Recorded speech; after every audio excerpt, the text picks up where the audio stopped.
Apple, அப்புறம் orange, பேரிக்கா, அப்புறம் சப்போட்டா, அப்புறம் தென் ப்ளம்ஸு, அந்த மாதிரி மரங்கள்லாம் நிறைய இருக்குது. டிஃப்ரெண்ட்டான மரங்கள்லாம் பார்த்திங்கன்னா ட்ரீ டொமேட்டோன்னு சொல்லுவாங்க. அதுவும் வந்து இங்கே இருக்குது. உங்களுக்கு நான் காமிக்கிறேன். இதுதான் ஸ்டார்டிங் பார்த்திங்கன்னா என்ட்ரன்ஸு. இதில் வந்து ஹைலைட்டு பார்த்திங்கன்னா இந்த மரம் வந்து பார்த்திங்கன்னா பேரிக்கா மரம் மாதிரி தெரியுது. ஒன்றுமே பேரெல்லாம் ஒன்றுமே போடல.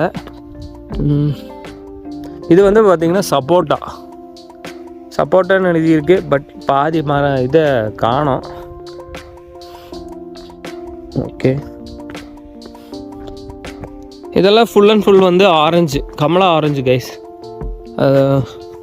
உங்களுக்கு அங்கே பார்த்தீங்கன்னா தெரியும். அதில் இதெல்லாம் பார்த்தீங்கன்னா கமலா ஆரஞ்சு.